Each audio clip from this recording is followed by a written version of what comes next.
Policy ప్రవేశపెట్టామన్నారు మంత్రి కొల్లు రవీంద్ర.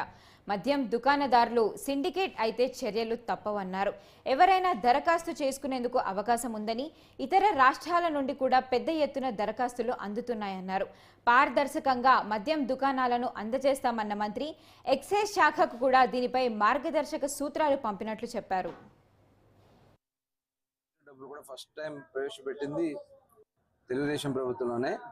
ఆ రోజు 4,000 ఇచ్చాం, తర్వాత 10,000 చేస్తా ఉన్నాం. ఇలా గవర్నమెంట్ మారింది, వాళ్ళు నెంబర్ తగ్గించేశారు. వాస్తవానికి ఉన్నది ఎంతమంది, వీళ్ళు మిగతా టీమ్స్తో కలిపేసి అవన్నీ కట్ చేసేసారు. తిరిగి మళ్ళీ అవన్నీ కూడా అందించాల్సినటువంటి అవసరం ఉంది.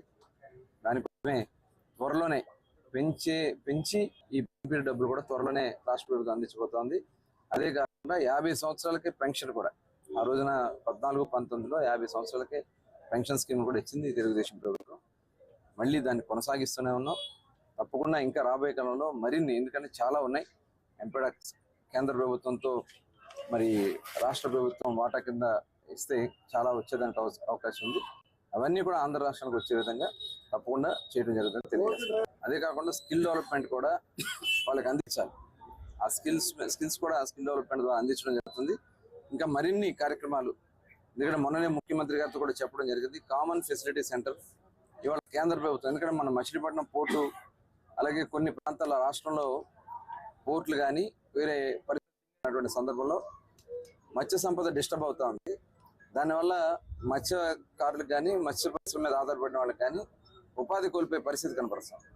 దాన్ని దృష్టిలో పెట్టుకుని లైవ్లీహుడ్ కింద కేంద్ర ప్రభుత్వం కామన్ ఫెసిలిటీ సెంటర్స్ ఏర్పాటు చేయడానికి 150 నుంచి 200 కోట్ల పైన ఇవ్వడానికి కేంద్రంలో ఫండ్స్ ఉన్నాయి. అవన్నీ కూడా రాబోయే కాలంలో తీసుకుని మరి దానికి ముఖ్యమంత్రి గారు మనం మచిలీపట్నం కావాలని అడిగితే ఇమీడియట్ గా ప్రపోజల్స్ తయారు చేసి కేంద్ర ప్రభుత్వాన్ని పంపించి ఓటు కాబట్టి ఇక్కడ లైవ్లీహుడ్ వాళ్ళ డిస్టర్బెన్స్ కాకూడదు, అది ఏర్పాటు చేయమని. ఎందుకంటే కామన్ ఫెసిలిటీ సెంటర్లో వాళ్ళు ప్రాసెసింగ్ చేసుకోవచ్చు, అక్కడ స్టోరేజ్ చేసుకోవచ్చు, మొత్తం దానికి కావాల్సినటువంటి అన్ని కూడా ఒక కామన్ ఫెసిలిటీ సెంటర్లో మరి వాళ్ళే మత్స్యకారులే దీన్ని నడిపే విధంగా చేయడానికి సీఎం గారు కూడా మొన్న చెప్పడం జరిగింది.